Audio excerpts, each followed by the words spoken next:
খারাপ কাজটা কি সেটা আমরা আস্তে আস্তে আলাপ করব। এটার দরকার ছিল না এইভাবে কারচুপি করার। ভোটটা সুষ্ঠু হয়েছে, কিন্তু রেজাল্ট সুষ্ঠু হয় নাই।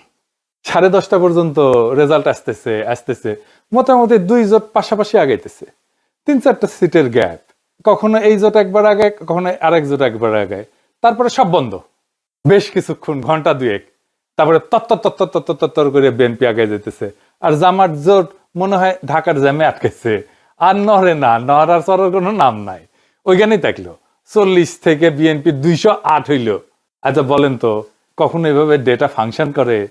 ভোটের সব তো ডেটা, অঙ্ক, এটা কি এইভাবে ফাংশন করে? মানে এটা বিজ্ঞানের কথা, ব্রেনটের কথা আর কি, এডুকেশনের কথা। এগুলো তো র্যান্ডম নাম্বার। যেভাবে ভোটের রেজাল্ট ঘোষণা করা হয়েছে এর কোনো প্যাটার্ন মানে নাই।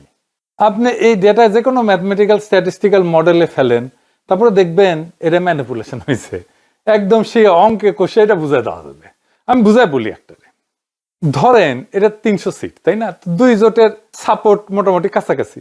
তো র্যান্ডম অর্ডারে সিট ডিক্লারেশনের যে ধারা একটার পর একটা আসতেছে, এইটা যদি আমি সাইমুলেশন করি, বারবার করে দেখি, ধরেন 1 লাখ বার করি, করে দেখবো যে কয়বার এরকম প্যাটার্ন আসে। প্যাটার্নটা কিরকম? যে 10:30 পর্যন্ত নেক টু নেক ফাইট চলতেছে, তারপরে টোটাল ফ্রিজ একদিকে, আর একদিকে ম্যাসিভ অ্যাক্সেলারেশন, দাম করে উঠে গেছে উপরে। এটা সম্ভাব্যতা কত? এটা সম্ভাব্যতা যদি 0-এর কাছাকাছি হয় তাইলে এটা কারচুপি।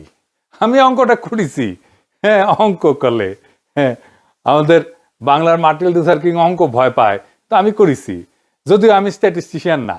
তাইলে এইটা হওয়ার সম্ভাবনা 0। মানে 1,90,000 বিলিয়ন কোটি বার যদি আপনি এটা করেন, তাহলে একবার আপনি এটার চান্স আছে। মানে বুঝেছেন তো এডিটর সাহেব? লিখে দেন 1,90,000 বিলিয়ন কোটি বার আপনি যদি এটা সাইমুলেট করেন, প্রায় অসীম সংখ্যায়, তাহলে একবার এটা হওয়ার সম্ভাবনা আছে। এই এই এই নির্বাচনে যেটা হয়েছে, কি রেকর্ড দেখেছেন? গিনেস বুকে ঠাঁই পাবে বিএনপি দল হিসেবে। এবং তাদের বুদ্ধিজীবীরা এইরকম আসন সংখ্যার কথা কিন্তু বলছে 200-র বেশি পাবে, বলছে না? বলছে জামাত এনসিপি 80টার মতো পাবে। তাই হয়েছে। আমার প্রশ্ন হইতেছে, এত নিখুঁত প্রেডিকশন কেমনে করলো? তার মানে আগে থেকে সাজানো ছিল, তাই না? আচ্ছা, এই যে 208টা সিট যে পেল, এইরকম আওয়াজ কি বিএনপি ছিল যে 208টা সিট পাবে? ইলেকশনে মাঠে ছিল, বরং উল্টাটা ছিল। এই লেভেলে জিততে হইলে তো একটা ইস্যু লাগে রে ভাই, বড় ইস্যু লাগে, যে ইস্যুতে সারা দেশ র্যালি করবে। 2008 সালে ইস্যু ছিল বিএনপির দুর্নীতি, সেজন্য আওয়ামী লীগ জিতেছিল, এরকম জিতেছিল। 70-এর নির্বাচনে ছিল স্বায়ত্তশাসন, এজন্য মুজিব জিতেছিল। এইবার কি ছিল? Family card.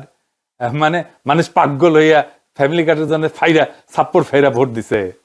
আপনারা সবাই দেখেছেন যে মামুনুল হককে বিজয় ঘোষণা করছে সব কয়টা মিডিয়া, তারপরে ওই খবর সবাই মুছে দিছে। তারপরে দেখি ববি আজাদ জয়।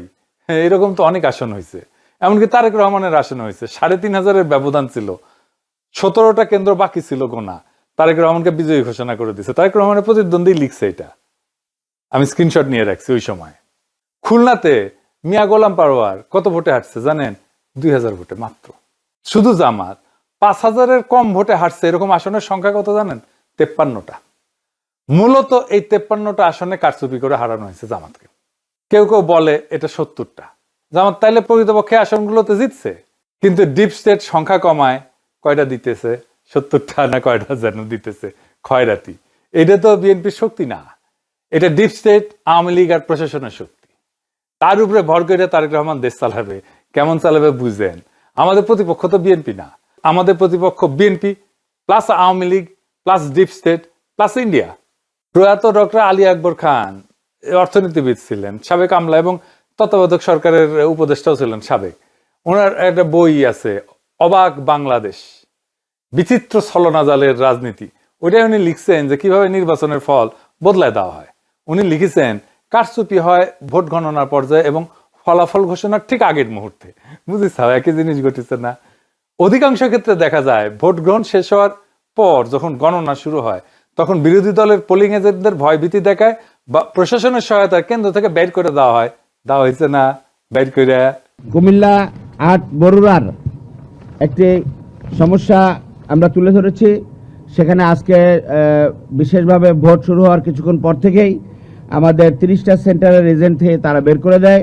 রিটার্নিং অফিসারের পক্ষ থেকে দেই দিচ্ছি করে এবং পদক্ষেপ নিচ্ছি করে কথা বললেও কোনো পদক্ষেপ তিনি কার্যকর করতে পারেন নাই। এখন পটুয়াখালী মির্জাগঞ্জ এরকম সমস্যা আছে। আপনারা শরীয়তপুরেও একটি সমস্যা আছে, সেখানে বিভিন্ন আসনে সমস্যা তৈরি করেছে তারা।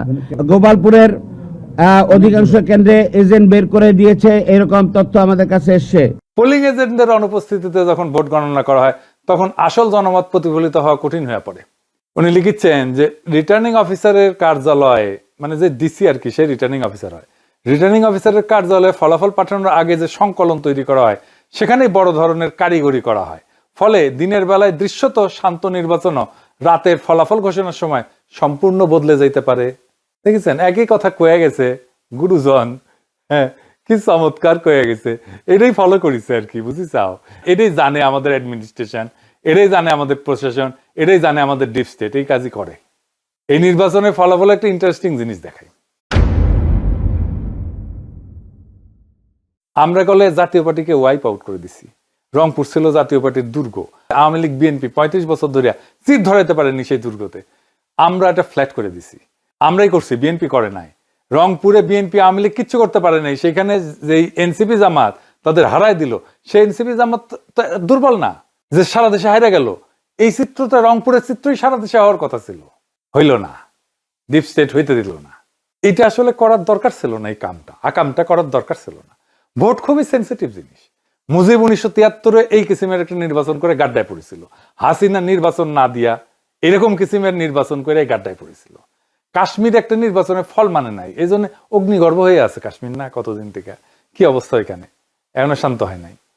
আবারও বাংলাদেশে এই কাজ করা লাগলো, এ তো লজ্জা হয়ে থাকবে, শুধু লজ্জা না, একটা বিপদ হয়ে থাকবে।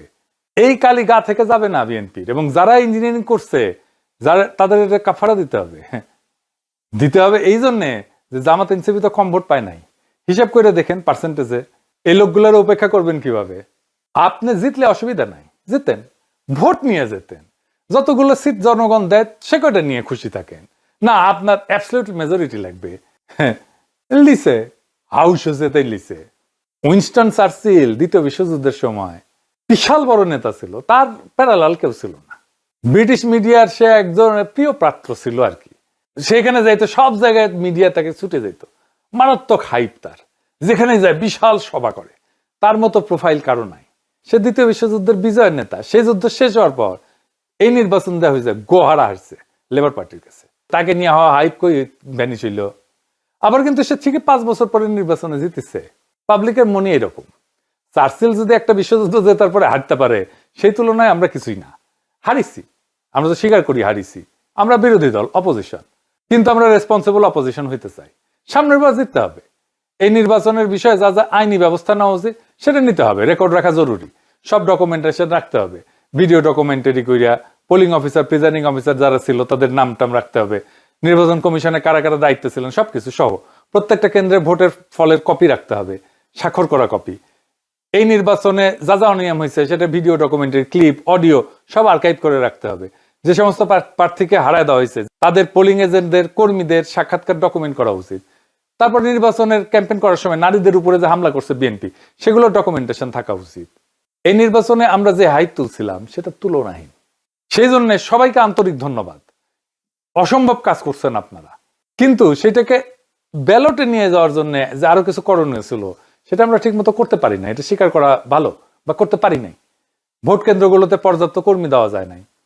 বেশ কিছু আসনে বিদ্রোহী প্রার্থী ছিল, এটা আমাদের জন্য সমস্যা করছে। কোনো মিডিয়া নাই আমাদের সাথে, কেউ আমাদের কথা বলে না, লিখে না। ইলেকশন ক্যাম্পেইনে ইন্ডিয়া ইস্যু যেভাবে আসা দরকার ছিল সেভাবে আসে নাই। আমি জানি না কেন ওনারা আনেন না। ইন্ডিয়ারে অখুশি করবেন কিনা, ইন্ডিয়া যদি অখুশি হয়ে যায় সেটা ভেবে যদি না বলে থাকেন তাহলে তাদের বিপদ। নারীদের একটা রিজার্ভেশন ছিল, এটা কাটে নাই। নারী ইস্যুতে একটা স্পষ্ট লিখিত অবস্থান নেওয়া উচিত ছিল, সেটা না হয় নাই। আর ঐক্যটা ঠিক মতো ক্রিস্টালাইজ হইতে পারে নাই, মানে একদম শেষ মুহূর্তে হয়েছে ঐক্য। আর প্রশাসন তো পুরাই বিএনপির অনুগত, তার আজ্ঞাবহ হয়ে গেছিল। এরকম একটা অবস্থায় জিতে আসা খুবই ডিফিকাল্ট। তারপরে ক্যাম্পেইনটাকে আমরা এমন একটা জায়গায় পৌঁছায় নিয়েছিলাম যেখান থেকে মনে হয়েছে যে আমরা জিতে যাব, এবং আমাদের তো খুবই ভালো রেজাল্ট করার কথা ছিল। বিএনপিকে জিতলে খুব মার্জিনালি জিততে হতো। এখন কি করা উচিত জামাত এনসিপির? এখন করণীয় হইতেছে 3টা রাজনৈতিক এজেন্ডাকে কেন্দ্র করে জোটের রাজনৈতিক ভিত্তিকে সংগঠিত করা। 1 নাম্বার, একটা রেসপন্সিবল অপোজিশনের ভূমিকা নেওয়া। আমরা রেসপন্সিবল অপোজিশন হইলে আওয়ামী লীগ ফেরার রাস্তা বন্ধ হয়ে যাবে। এখনই নতুন সরকারের বিরুদ্ধে আন্দোলন সংগ্রাম করে খড়গহস্ত হওয়া উচিত হবে না। আমরা দেখি কি ডেলিভার করতে পারে বিএনপি। এই সরকার চালানো বিএনপির জন্য হানিমুন পিরিয়ড হবে না, অত্যন্ত জটিল হবে সরকার চালানো। আর যা যা প্রতিশ্রুতি দিছে সেগুলো ডেলিভার করতে ওদের ঘাম ছুটে যাবে। জামাত এনসিপি আন্দোলন করলে বলবে ওদের জন্য আমরা কাজ করতে পারিনি, দায় চাপে দেবে আপনার উপরে। 2 নম্বর হইতেছে এই বিএনপি শাসন চালাইতে গেলে ভুল করবে, মিস্টেক করবে, অত্যাচার করবে, নিপীড়ন করবে, নির্যাতন করবে। আপনারা একটা হাসিনা 2 রেজিম দেখতে পারবেন। সেইখানে আমাদের খুবই ক্যালকুলেটিভ আন্দোলন গড়ে তুলতে হবে। এই যে দেখেন ইলেকশনে জিতে আওয়ামী লীগের স্লোগান দিতেছে বিএনপি, একটা দিতে শিবির ধরে ধরে জবাই কর।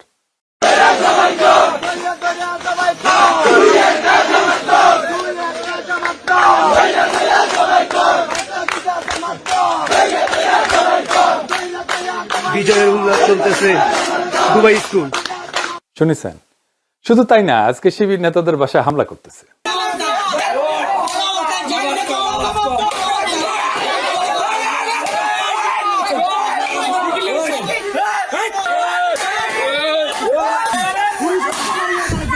বিএনপির সন্ত্রাস,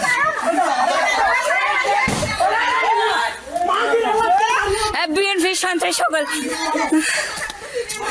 আপনি আর একটা আওয়ামী শাসন দেখবেন, লিগে রাখতে পারেন।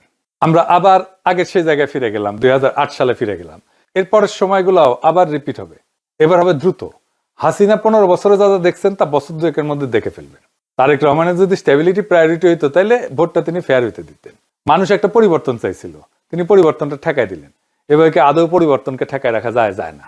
আর 3 নাম্বার স্ট্র্যাটেজি হইতেছে আজকে যে শক্তি জামাত আর এনসিপির পিছনে দাঁড়াইছে সেই শক্তিকে সংহত কইরা পরের নির্বাচনের জন্য আজ থেকে প্রস্তুতি নেওয়া উচিত। এই নির্বাচন কিন্তু দেখাই দিল যে বাংলাদেশ এখনো গণতান্ত্রিক পরিপক্কতায় পৌঁছায়নি, কিন্তু এই ভোট প্রমাণ করলো একটা বিকল্প শক্তি উঠে এসছে। এই শক্তিকে আর থামানো যাবে না। আর বিএনপি যেহেতু আওয়ামী লীগ আর হাসিনার দেখানো পথেই যাইতেছে, তাই সে হাসিনার অন্তিম যে লক্ষ্য সেটার দিকেই যাবে। এটাই ইতিহাসের শিক্ষা।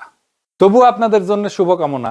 আমরা লক্ষ্যে অবিচল থেকে আগায় যাব, জনগণকে সাথে নিয়ে যে আজাদির কাফেলা আমরা শুরু করছি তার সাথেই যাব। দেখা হবে রাজপথে, দেখা হবে লড়াইয়ের মাঠে, দেখা হবে আবারও আগামী নির্বাচনে। আমরা আরো শক্তিশালী হয়ে আপনাদের সামনে আসব। ইনকিলাব জিন্দাবাদ।